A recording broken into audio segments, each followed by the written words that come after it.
Dios les bendiga, Dios les guarde, muchas bendiciones en el nombre admirable de nuestro gran Dios y Salvador Jesucristo.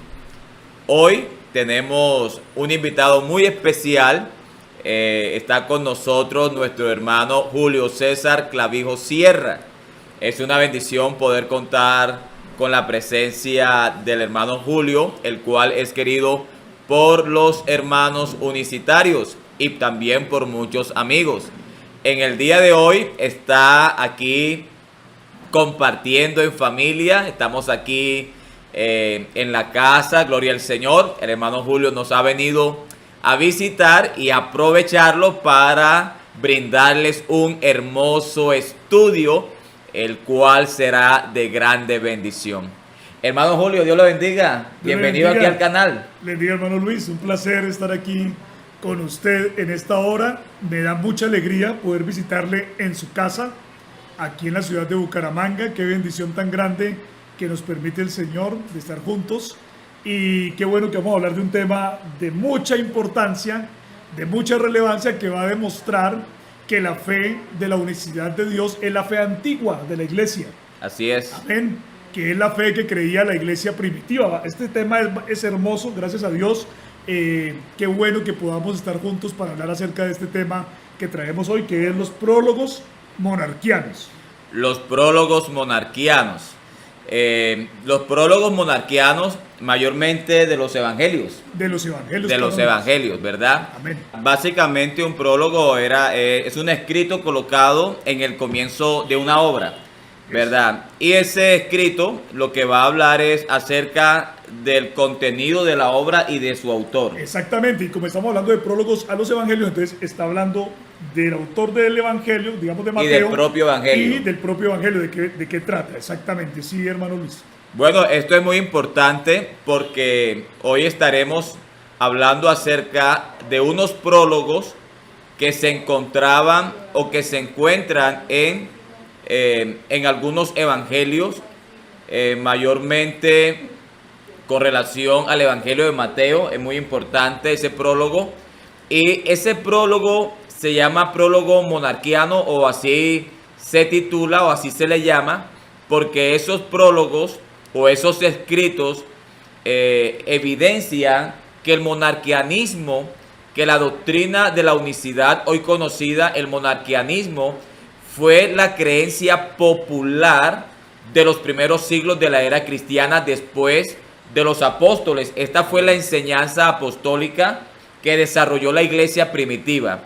Hermano Julio, ¿qué podríamos decir acerca de estos prólogos monarquianos? Bueno, antes de hablar de los prólogos monarquianos, queremos decir que era una costumbre, como ya lo hemos dicho, pero queremos aclararlo mejor. Era una costumbre colocar unos prólogos al principio de los libros de la Biblia. Eso era una costumbre en los manuscritos antiguos.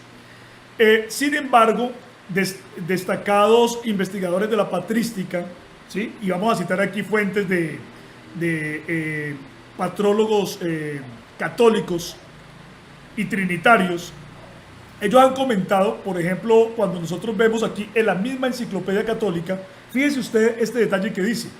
Dice que los prólogos monarquianos a los evangelios se encuentran en la mayoría de escritos de la Vulgata latina. ¿Sí se da cuenta usted? Dice, en la mayoría de los manuscritos que actualmente tenemos se encuentran los prólogos monarquianos. Y nos dice también otro investigador llamado Houghton, nos dice que esos prólogos son los prólogos más extendidos. Es decir, no solamente se encuentran en la mayoría de los manuscritos de la Vulgata latina, sino que también se encuentran por todas las partes, por toda la región donde fue el Imperio Romano. Tanto es así que el autor Johannes Quasten nos dice, el autor católico Johannes Quasten nos dice, este investigador, nos dice que los prólogos monarquianos merecen una mención aparte de cualquier otro prólogo que haya habido en la antigüedad. Merecen una mención aparte, y dice, ¿por qué merecen esa mención aparte? Dice, porque son la mayoría y porque están extendidos por toda parte. O sea que esto nos está mostrando a nosotros acá la relevancia, la importancia de esos prólogos de los cuales vamos a hablar en esta hora, ¿sí? Otro asunto que también dice Johannes Quasten, por los cuales los prólogos son importantes, es por la antigüedad de los prólogos, por la antigüedad de los mismos. Porque algunos autores los han fechado de finales del siglo II y otros los han colocado de principios del siglo III. Es decir, los están colocando en unas épocas muy tempranas. Al punto de que un investigador llamado P. Corsen en 1896 dijo que estos prólogos parecen demostrar que la iglesia original, la iglesia de ese tiempo, la iglesia de Roma, por finales del siglo II y principios del siglo III, están demostrando, dándole una fuerza adicional de que esa iglesia era una iglesia que creía en la unicidad de Dios, en el monarquianismo. Sí, incluso él nos dice que son él los pone de la época en que Calisto fue obispo de Roma. Eso es más o menos entre los años 217 al 223. Entonces, fíjese usted la importancia de estos prólogos. ¿Qué estamos diciendo entonces en resumen? Que son unos prólogos muy antiguos, probablemente los prólogos más antiguos que existan, ¿sí? Segundo, que los prólogos aparecen en la mayoría de las versiones de la Vulgata Latina, que fue la versión oficial del catolicismo romano. Y tercero, que estaban extendidos por todo el imperio. Fíjense usted, o sea, la importancia tan grande que tienen estos materiales. Aquí hay algo muy interesante. Bueno, aquí hay muchas cosas interesantes. Primero, la antigüedad. Otra de las cosas importantes es que estos prólogos estaban nada más y nada menos que en la Vulgata, cuya Biblia fue la Biblia predominante por muchos siglos de la Iglesia Católica. Es decir, la Iglesia Católica, que es la iglesia dominante, una iglesia trinitaria, ¿verdad? Tenía en sus manos una Biblia, versión, ¿verdad?, Vulgata, donde sus prólogos eran monarquianos. Exactamente. Fíjense usted eso.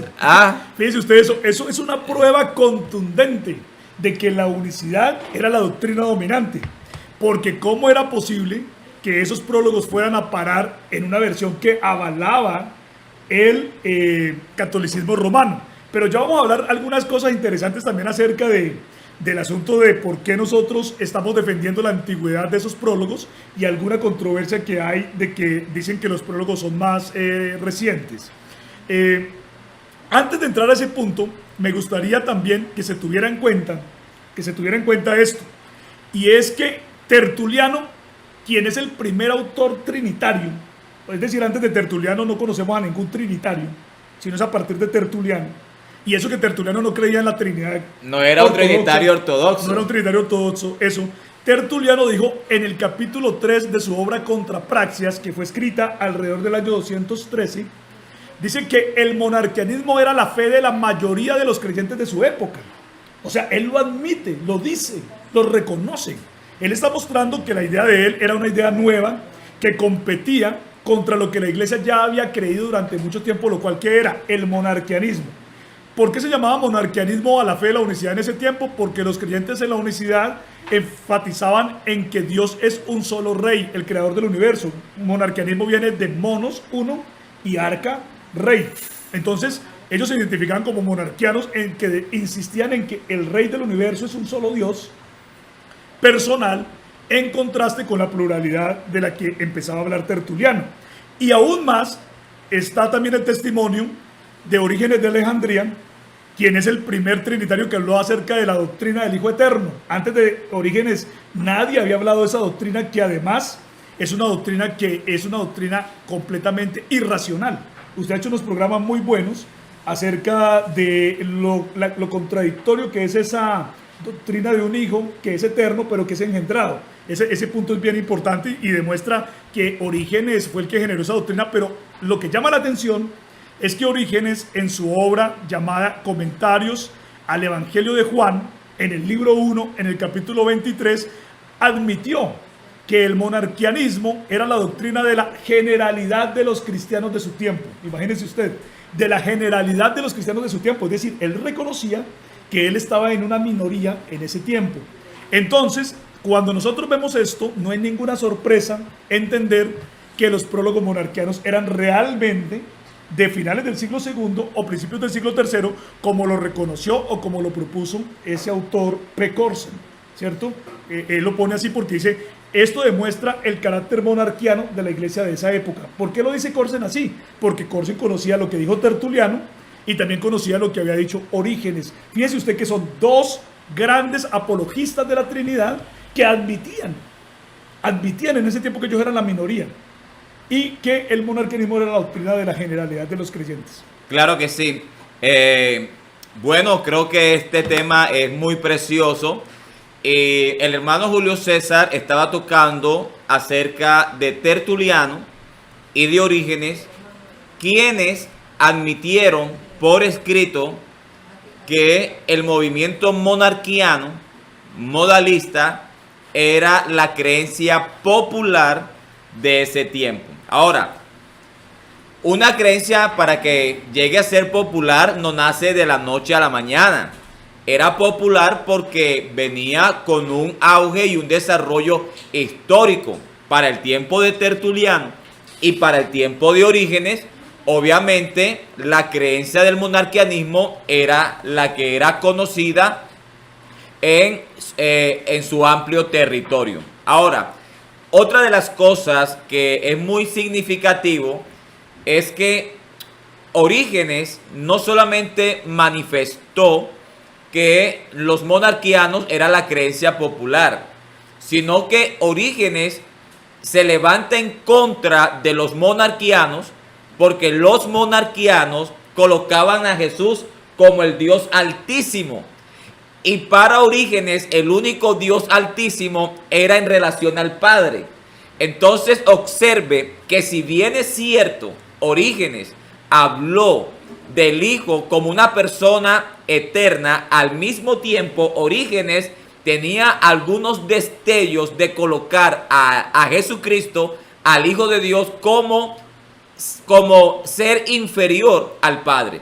O sea, él habló del Hijo eterno, pero él no admitía que el Hijo era el Dios Altísimo, que ese pensamiento solamente era de los monarquianos, porque el Altísimo solamente era el Padre. Mejor dicho, Orígenes no creía en la coigualdad de las divinas no personas. No era una Trinidad ortodoxa. Exactamente, no era una Trinidad ortodoxa. Es decir, Orígenes también puede aparecer como un hereje ante los ojos de los trinitarios ortodoxos. Y curiosamente, ellos citan a Orígenes como uno de sus maestros en los cuales se respaldan. Aquí es importante también anotar que ni Tertuliano ni Orígenes creían en esa coigualdad de las divinas personas. Entonces, fíjese usted cómo estos hombres admitían que Cristo es Dios y precisamente que Cristo es el Dios supremo, que Cristo es el Dios indivisible. Los monarquianos creían eso y precisamente eso es lo que dicen los prólogos monarquianos. No debemos perder de vista, me parece muy importante mencionar esto, y es que está comprobado también, y esto lo debe saber la gente, pero lastimosamente no lo saben porque han sido víctimas de una manipulación histórica, pero realmente está comprobado que los obispos romanos llamados Víctor, Seferino y Calisto, todos ellos crean en la unicidad de Dios. Víctor fue obispo entre los años 189 al 199. Seferino fue obispo entre el 199 al 217 y Calisto fue obispo entre el 217 al 223.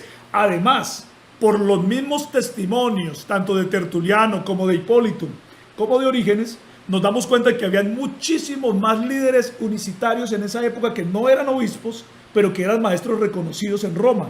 Por ejemplo, tenemos a Noeto, a Epígono, a Cleómenes, a Comodiano y a Sabelio. ¿Sí? Entonces eran unos líderes notables que se estaban oponiendo a la doctrina recién saliente, recién nacida, a ese desarrollo que se estaba dando, esa nueva doctrina que se llamaba la Trinidad, que estaban inventando Tertuliano, Hipólito, Orígenes, esos hombres que estaban desarrollando esa nueva doctrina. Entonces no es nada raro que nosotros nos encontremos con unos prólogos antiguos que están confesando claramente que la mayoría de la gente de esa época creía en la unicidad de Dios. Eso es muy importante. Bueno, queremos saludar a todos los hermanos y a todos los amigos que nos acompañan en este precioso tema acerca de los prólogos monarquianos que encontramos en los evangelios de la Vulgata Latina. Vamos a leer algunos fragmentos del prólogo encontrados en el Evangelio de Mateo. Dice así: Dios es Cristo, quien fue hecho de una mujer, quien fue hecho bajo la ley, quien nació de una virgen, quien sufrió en la carne, quien fijó todas las cosas en la cruz para triunfar sobre ellas por la eternidad. También encontramos esta expresión de Dios nacido dentro del universo en la carne. Y para que lo entiendan y reconozcan en aquel en quien han sido aprendidos y buscan aprender. Entonces, aquí vemos que en este prólogo se habla de que Dios es Cristo, de que Dios se hizo hombre nacido de una mujer, quien sufrió en la carne como un verdadero hombre. También dice Dios nacido dentro del universo en la carne. Todas estas expresiones solamente pueden ser dadas por el movimiento monarquiano de aquel tiempo, porque esa no era la creencia de aquellos que son considerados como trinitarios. Por ejemplo, hermano Julio, Tertuliano no creía que Jesucristo era Dios, ¿verdad? Él creía que el Hijo era subordinado al Padre. Era una Trinidad, pero no ortodoxa. Sí. Inclusive Orígenes no creía que Jesucristo era el Dios Altísimo, porque solamente el Dios Altísimo para Orígenes era el Padre. Permítanme ahí dar una opinión. Es que en ese prólogo también hay una parte fundamental que dice sin principio, sin fin.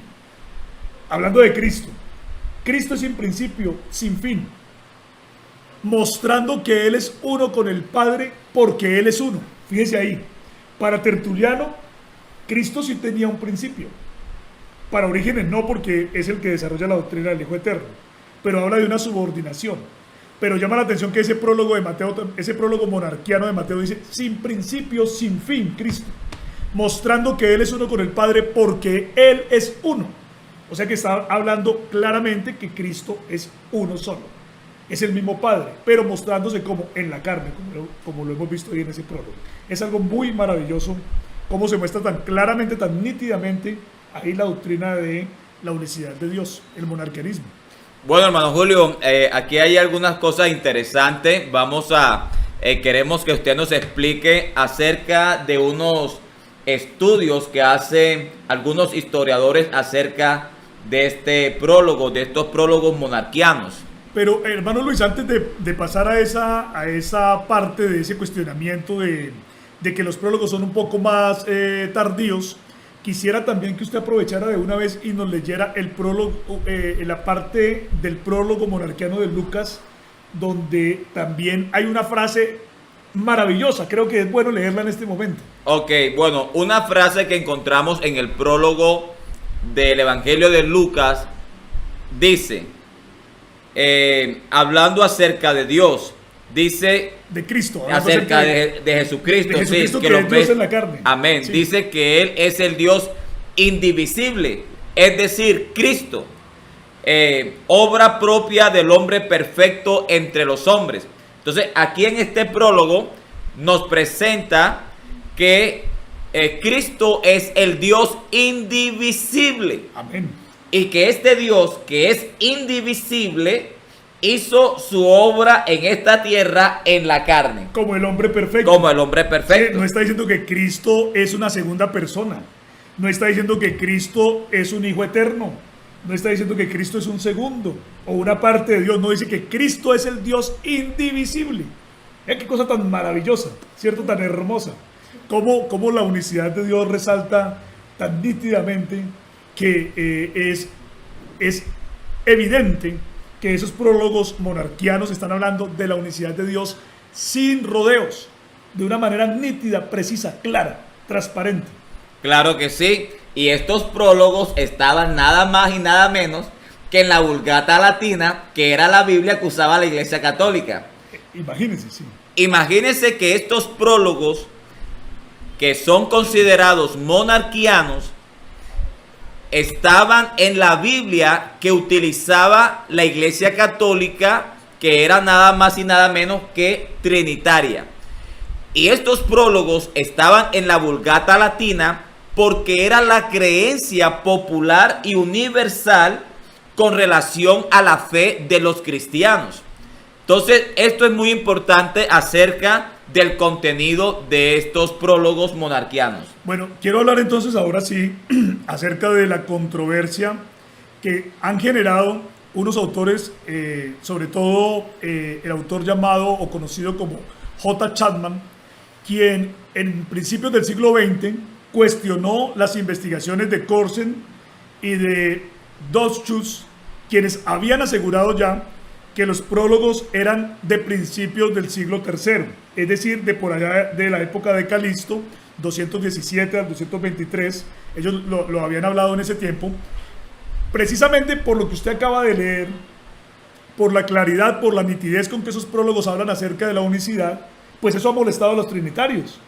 Porque fíjense que estamos teniendo aquí evidencias anteriores a Nicea, evidencias anteriores a Constantinopla, a los concilios de Constantinopla, donde se hablaba de la unicidad de Dios. Entonces, algunos autores trinitarios han sido o se han sentido incómodos con que a esos prólogos se les den unas fechas tan tempranas como finales del siglo II o principios del siglo III. Y entonces Chapman cuestionó y dijo que estos prólogos no eran de esa época, sino que habían sido más bien desarrollados por Prisciliano de Ávila alrededor del año 350 después de Cristo. Y fíjese usted que sin embargo el 350 es una fecha muy antigua, ¿cierto? Pero de todas maneras ya es del siglo IV, es decir, los llevan de principios del siglo III a mediados del siglo IV, porque se sienten incómodos de que unos prólogos estén hablando tan claramente de la unicidad de Dios en una época tan temprana. Y en ese tiempo todavía en la doctrina de la Trinidad, como se entiende ahora, todavía no se había desarrollado. Exactamente, no se ha desarrollado porque la doctrina de la Trinidad, como es ya en el sentido ortodoxo, aparece en el 381 después de Cristo. Entonces, ¿cuáles son los argumentos que utilizó Chapman para decir que los prólogos no eran de principios del siglo III o finales del siglo II, sino que eran de mediados del siglo IV? ¿Cuáles fueron los argumentos? Hubo dos principales argumentos de Chapman. El principal argumento, vamos a decir los dos principales. Uno de ellos es que dice Chapman que aparte de los escritos de Tertuliano, porque Tertuliano escribió en latín, que aparte de los escritos en latín de Tertuliano, no conocemos o no tenemos memoria o pruebas de que otros autores hubiesen escrito en latín. Entonces, fíjese que ese es uno de los argumentos. El otro argumento que da Chapman es que dice que los prólogos armonizan con el pensamiento de Prisciliano, ¿sí? Esos argumentos presentados por Chapman se pueden refutar fácilmente de la siguiente manera. La opinión de Chapman es muy débil porque el hecho de que las obras de Tertuliano escritas en latín hayan tenido mucha relevancia no quiere decir que en ese tiempo no haya habido más personas que hubieran escrito textos cristianos en ese idioma, en el idioma latín. Nosotros debemos recordar que hay muchos textos desaparecidos, ¿sí? Cuando la Iglesia Católica logró la hegemonía, ella preservó los textos que le convenían y destruyó de una manera sistemática a los textos que se le oponían a las creencias católicas. Entonces, decir que los textos de Tertuliano eran los únicos que se produjeron en latín, me parece que es una aventura, es algo muy aventurado. Es más, nosotros sabemos que hubo un gran apologista de la unicidad en ese tiempo que se llamó Sabelio, y sabemos que Sabelio escribió varias obras. No conocemos las obras de Sabelio, parece que fueron más de 3 las obras que él escribió, pero no era nada raro que Sabelio hubiera podido haber escrito en latín porque Sabelio era de Libia, del norte de África. era un país donde se hablaba el latín, o sea que las obras de Sabelio pudieron haber sido producidas muy fácilmente en el idioma latín. Entonces el argumento de Chapman ahí de que las únicas obras escritas en ese tiempo en latín fueron las de Tertuliano es un argumento bastante débil. No, y no solamente eso, hermano Julio, es que creer que resulta que los únicos que escribieron fueron los que estaban en contra del monarquianismo y no los monarquianos, eso es realmente pensar fuera de cordura, porque si bien es cierto, existieron personas que hablaron del mal en contra del monarquianismo, pues es obvio que los monarquianos tuvieron que hacer apología en defensa de su fe. Por supuesto.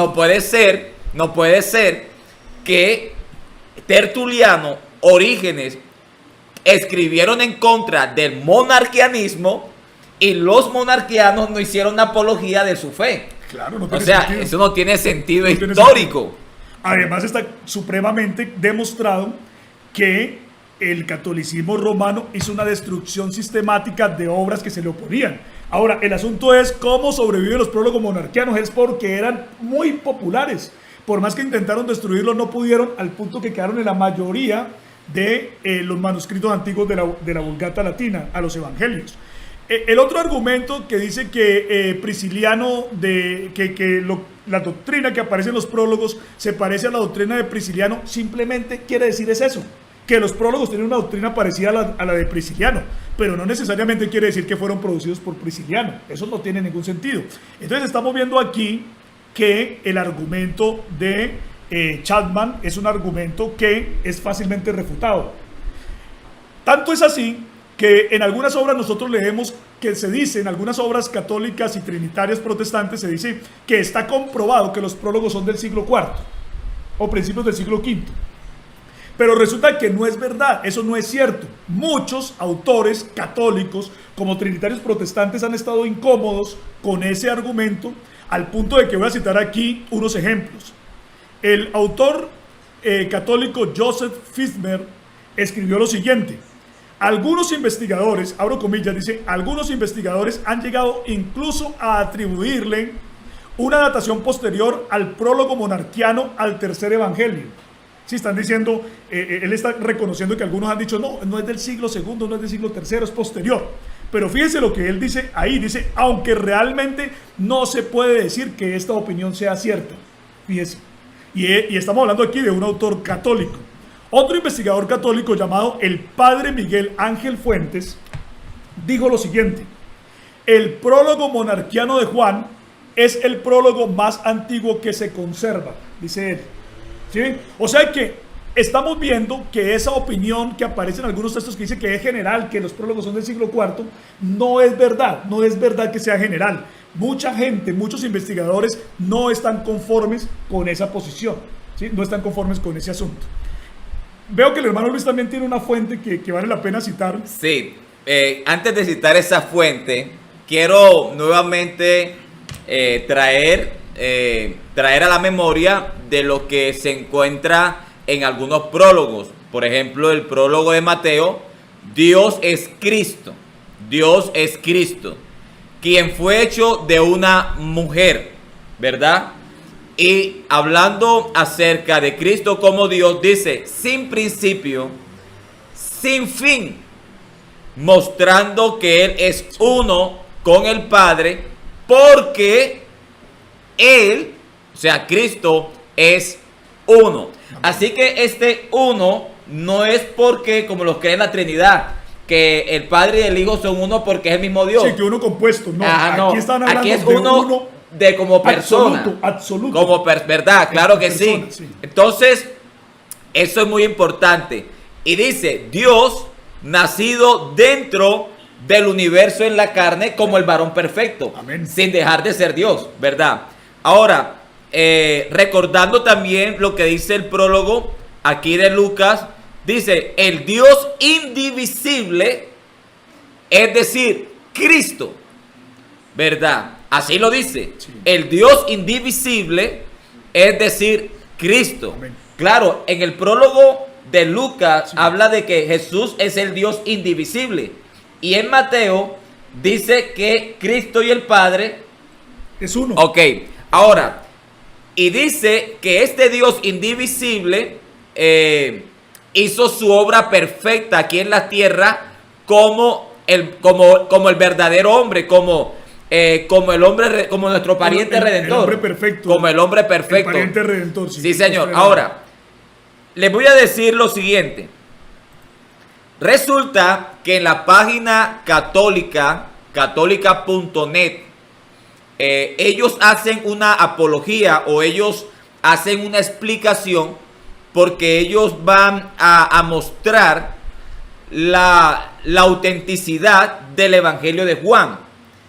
La Iglesia Católica, tratando o mostrando evidencias que el apóstol Juan es el escritor de este Evangelio, miren las evidencias que presenta la Iglesia Católica. No la Iglesia unicitaria, no, la Iglesia Católica. La Iglesia Católica. La Iglesia Católica en la página web católico.net, hablando sobre la autenticidad del Evangelio de Juan, en el punto B, donde ellos hablan sobre el argumento explícito, dice: comienzan a aparecer desde la segunda mitad del siglo II. Es decir, ¿qué están diciendo ellos? Bueno, la Iglesia Católica está diciendo que a partir de la mitad del siglo II, que sería año 150 después de Cristo, comienza en la historia a surgir evidencias que muestran que el apóstol Juan es el escritor del Evangelio de Jesucristo según San Juan. Ahora, cuando ellos comienzan a presentar cuáles son esas evidencias a partir de la mitad del siglo II, o sea, año 150 en adelante, la primera evidencia histórica, según ellos, es el prólogo monarquiano. Y dice que el prólogo monarquiano es el prólogo más antiguo que se conserva. Puede haber muchos prólogos, pero el más antiguo que se conserva hasta el día de hoy es el prólogo del Evangelio que encontramos en el Evangelio según San Juan. Y ese prólogo, que es el prólogo más antiguo, es monarquiano. Así es. Y la Iglesia Católica así lo llama. Y lo tiene que reconocer. Y lo reconoce. Dice, sí, el prólogo monarquiano que encontramos en el Evangelio según San Juan es el prólogo más antiguo que hasta el día de hoy se conserva o se tiene. Y lo muestran como la primera evidencia con la finalidad de mostrar que Juan es el escritor del Evangelio según San Juan. Es que no les queda nada más sino admitirlo, porque la evidencia es contundente, fíjese usted. ¿Sí? Pero resulta de que ese prólogo no solamente habla de que Juan es el escritor, sino que ese prólogo también habla de que Jesucristo es Dios. Exactamente. ¿Verdad? Ahora, observe esto. Entonces, ellos hablan de que el prólogo monarquiano es el prólogo más antiguo que se conserva. Y este prólogo, según estos católicos, este prólogo monarquiano encontrado en el Evangelio según San Juan, es más antiguo, según ellos, que la evidencia de Ireneo de Lyon. Ellos colocan primero el prólogo monarquiano, que es el prólogo más antiguo que se conserva hasta el día de hoy. Segunda evidencia, Ireneo de Lyon. Tercera evidencia, fragmento muratoriano. Ahora, el fragmento muratoriano data aproximadamente del año 180 después de Cristo. Sí. Del año 180 después de Cristo. Ahora, si este escrito muratoriano data del año 180 y estos católicos dicen que la primera evidencia histórica de que Juan fue el que escribió el Evangelio de Juan es el prólogo monarquiano. Entre otras cosas, ellos lo que están haciendo es colocar que el prólogo monarquiano del Evangelio de Juan es más antiguo que el fragmento muratoriano. Y más antiguo que Ireneo de León. Y más antiguo que Ireneo. Sí. Y entendiendo que Ireneo de León fue discípulo de Policarpo. Sí. Y Policarpo, discípulo del apóstol Juan. Exactamente. Y aunque Ireneo está cerca de los apóstoles, porque Ireneo está cerca. Sí, está muy cerca. Está muy cerca de los apóstoles. Es que las obras de Ireneo son por ahí por el 180 también. Claro, entre el apóstol Juan y Ireneo está Policarpo. Sí. Y antes de la evidencia de Ireneo, la Iglesia Católica en esta página web que usted va a encontrar en pantalla declara que el prólogo monarquiano del Evangelio de Juan es más antiguo. Y ahora viene lo siguiente. Resulta, la cuarta evidencia es Tertuliano, Orígenes, Clemente de Alejandrino, y cuarta evidencia, San Jerónimo, San Agustín. Es decir, según la Iglesia Católica, el prólogo monarquiano del Evangelio de Juan es más antiguo que las evidencias escriturales de Ireneo, más antiguo que el fragmento muratoriano, más antiguo que lo que escribió Tertuliano, más antiguo que lo que escribió Orígenes, más antiguo que Clemente de Alejandría, más antiguo que Jerónimo, más antiguo que Agustín, más antiguo que Eusebio de Cesarea. Es impresionante, es impresionante. La misma Iglesia Católica lo está reconociendo. O sea que por eso es que venimos insistiendo en que no es verdad. Cuando ustedes lean en algunas obras católicas que ya está comprobado que los prólogos son del siglo, de mediados del siglo IV, eso no es verdad. Porque fíjense que muchos católicos actualmente están reconociendo que el prólogo del Evangelio de Juan es el prólogo más antiguo que se conserva. Y el prólogo era monarquiano. Y el prólogo era monarquiano. O sea que están poniendo a los prólogos monarquianos a finales del siglo II o principios del siglo III, lo cual no es nada raro porque, como ya hemos demostrado, la mayoría de creyentes de esa época creían en la unicidad de Dios o en el monarquianismo. Hay otros argumentos más que podemos utilizar para refutar esa argumentación de Chapman de que son los prólogos de por allá de mediados del siglo IV o principios del siglo V. Fíjese usted, resulta que la secuencia original de los prólogos monarquianos coincide con el orden antiguo de los evangelios que aparecía en la Vetus Latina. ¿Qué es la Vetus Latina? La Vetus Latina es una serie de textos de la Biblia en latín antiguo, ¿sí? No es una sola versión, sino eran muchas versiones que habían, y a eso se le llamó la Vetus Latina. Pero resulta que en la Vetus Latina los evangelios aparecían organizados de la siguiente manera: Mateo, Juan, Lucas y Marcos. No en la forma en que nosotros la tenemos hoy en día de Mateo, Marcos, Lucas y Juan, sino que era Mateo, Juan, Lucas y Marcos. Precisamente cuando usted mira el prólogo monarquiano de Juan, en el prólogo monarquiano de Juan se dice: este aparece de segundo en el orden, está diciendo. O sea que está mostrando que él está en el orden antiguo.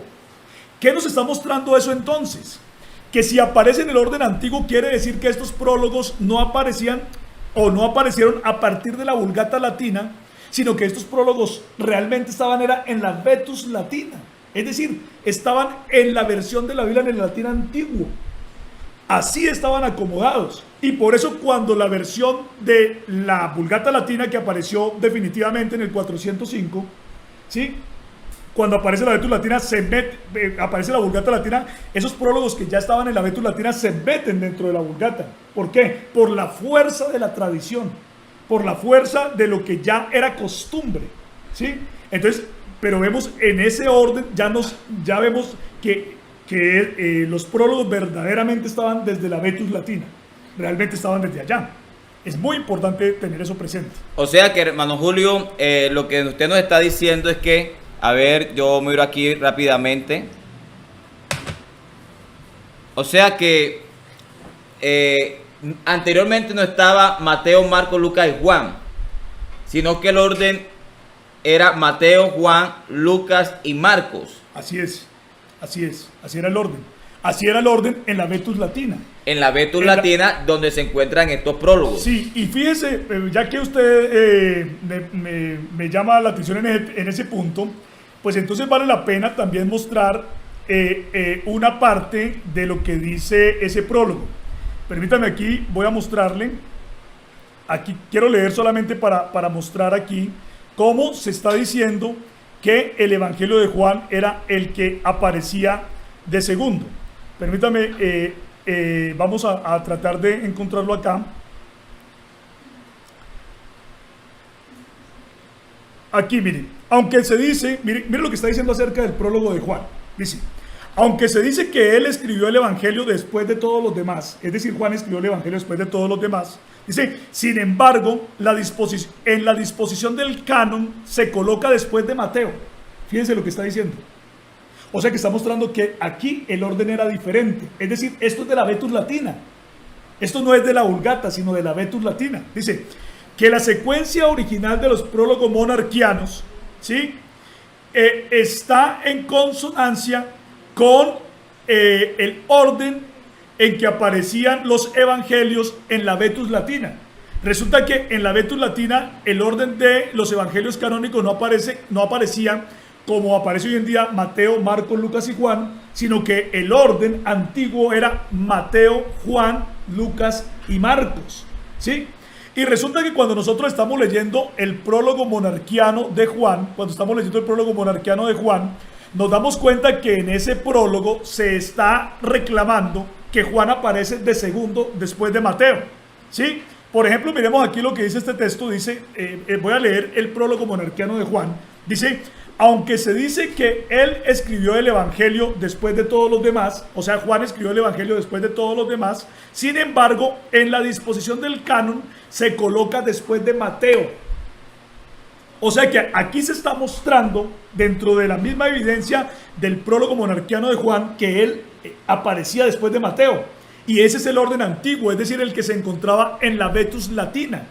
¿Qué nos está mostrando esto? Que los prólogos no aparecieron en la Vulgata de manera primaria, sino que los prólogos en realidad se encontraban primero en la Vetus Latina. ¿Qué es la Vetus Latina? Es una cantidad de versiones en latín antiguo. No es una sola versión, sino varias versiones que habían del latín antiguo. Y resulta que en esas versiones del latín antiguo, el orden de los evangelios era ese, precisamente el que están reclamando los prólogos monarquianos. Esto nos está mostrando que los prólogos monarquianos aparecieron primeramente en la Vetus Latina. O sea, es antes de Jerónimo, es antes del 405. No puede ser de otra manera diferente, ¿sí? Otra razón más de la antigüedad de los prólogos monarquianos a los evangelios es que hay una cita que voy a leer aquí de el investigador H.A.G. Houghton en su obra The Latin New Testament, donde él dice lo siguiente. Dice, los prólogos más comunes de Hechos y Apocalipsis, que fueron compuestos antes del siglo VI, se basan en los prólogos monarquianos de Lucas y Juan. O sea, esto nos está mostrando que los prólogos monarquianos tienen que ser mucho más antiguos para que estos prólogos de Hechos y Apocalipsis se basen en ellos. Y fíjense que luego nos dice que esos prólogos, los prólogos monarquianos de Hechos y Apocalipsis, son los prólogos a esos libros, los prólogos más conocidos. Es decir, que estamos viendo que inclusive por allá en siglos posteriores, los prólogos monarquianos no solamente tenían una influencia tan grande, sino que desarrollaron otros prólogos que también fueron los prólogos más conocidos de Hechos y de Apocalipsis. Fíjese usted. O sea, no solamente fueron relevantes en sí mismos, sino relevantes para el desarrollo de prólogos para otros libros.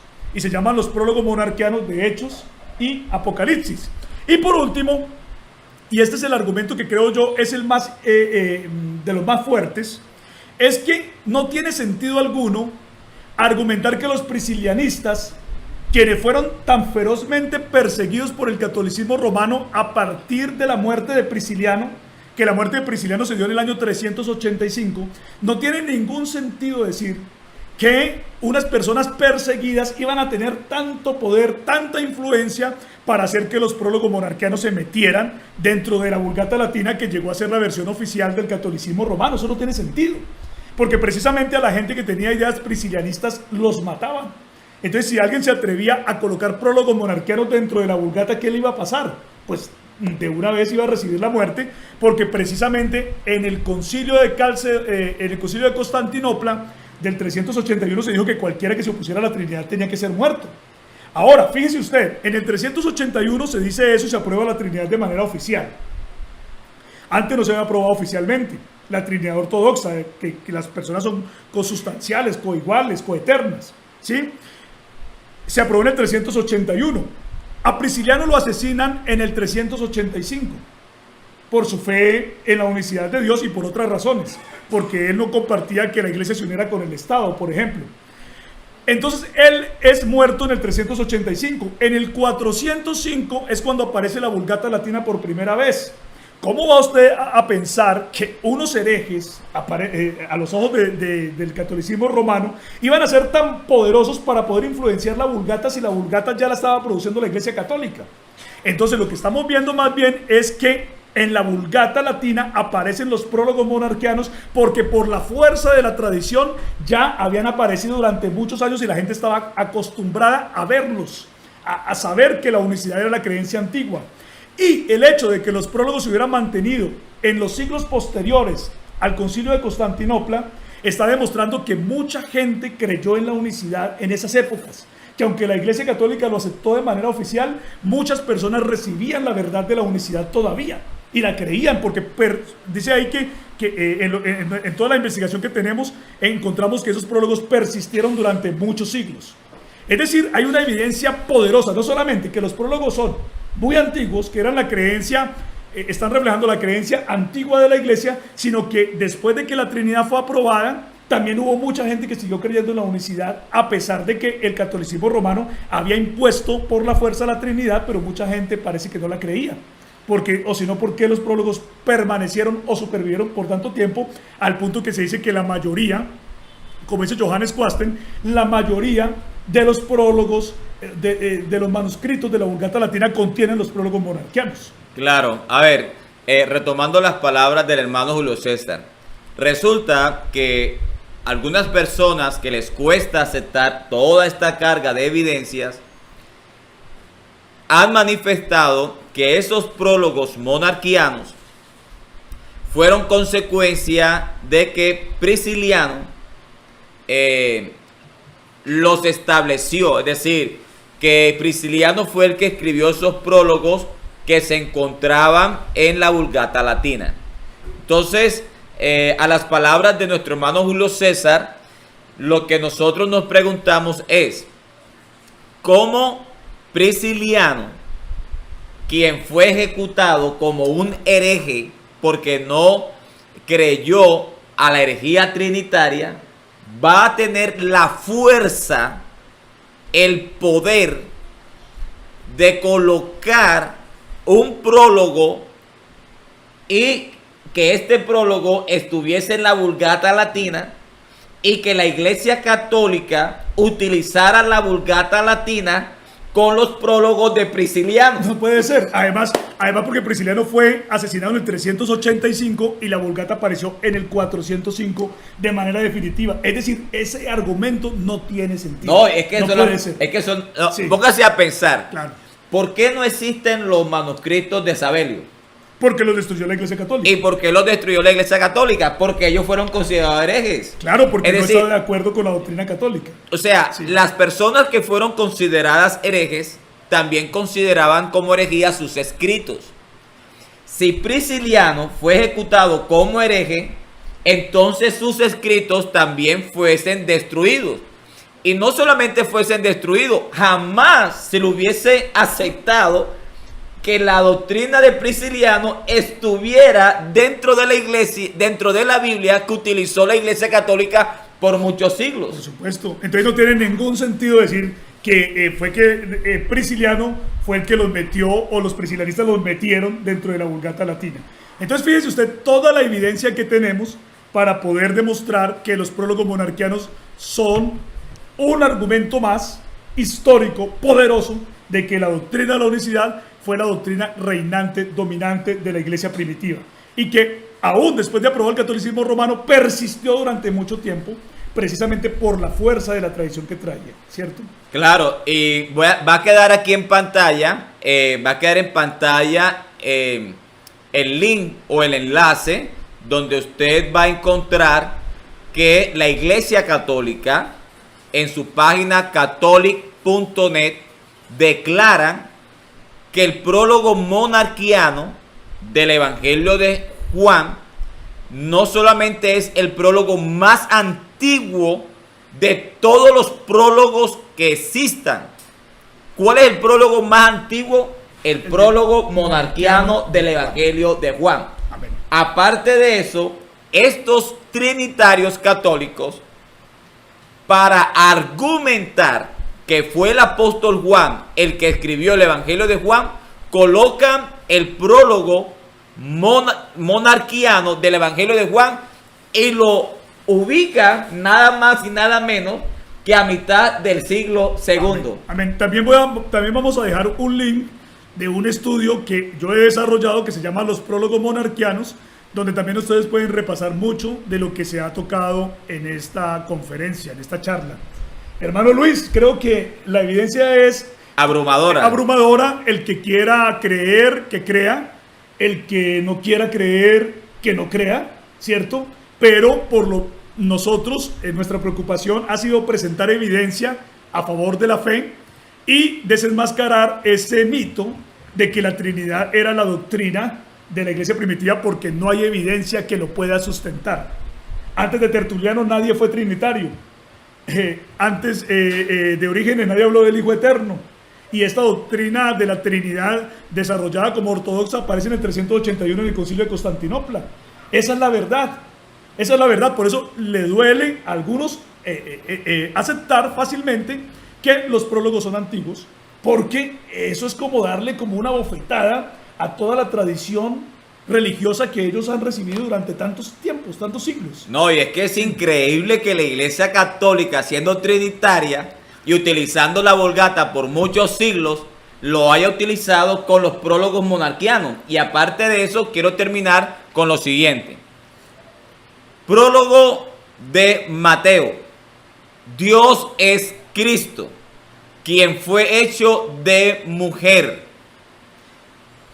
Cristo, que es Dios, es sin principio, sin fin, mostrando que Él es uno con el Padre, porque Él, refiriéndose a Cristo, es uno. Jesucristo, siendo Dios, Dios nacido dentro del universo en la carne, sin haber dejado de ser Dios. Y el prólogo de Lucas, hablando de Jesucristo, dice: del Dios indivisible, es decir, Cristo, obra propia del hombre perfecto entre los hombres, ¿verdad? Como ese varón perfecto. Entonces, el Dios indivisible, el cual es Cristo, ¿verdad?, hizo su obra entre los hombres como el varón perfecto sin dejar de ser Dios. Es una bendición. Gracias, hermano Julio, por estar aquí con nosotros. Dios le bendiga a todos los hermanos, a todos los amigos. Gracias por estar con nosotros en esta oportunidad. Creo que esta evidencia histórica también abre una puerta de un conocimiento que la enseñanza que nos dejaron los apóstoles fue lo que históricamente se llamó el monarquianismo modalista, ¿verdad? Entonces, hermano Julio, Dios le bendiga por estar aquí con nosotros, por estar aquí en el canal Verdades de la Biblia, por habernos acompañado aquí en la casa. Es una bendición tenerle. Amén. Muchas gracias, hermano Luis. nosotros estamos haciendo una exhortación a la gente que nos está escuchando en este momento. No siga creyendo a las tradiciones de los hombres, créale a la verdad de la palabra de Dios. La iglesia tiene que ser restaurada en los tiempos finales y creemos nosotros que viene el momento de la restauración para muchos que están siguiendo a Dios de una manera sincera, pero que están confundidos. Nuestro deseo es que usted también pueda conocer de Dios, pueda salir de una herejía como la Trinidad y pueda venir a la verdad del único y verdadero Dios. El Señor Jesucristo les bendiga y les guarde. También les digo a los hermanos que están en la fe que se fortalezcan en la fe. Dios les bendiga y les guarde a todos. El Señor Jesucristo esté con ustedes. Ha sido un placer. Dios les bendiga, Dios les guarde. Hasta la próxima.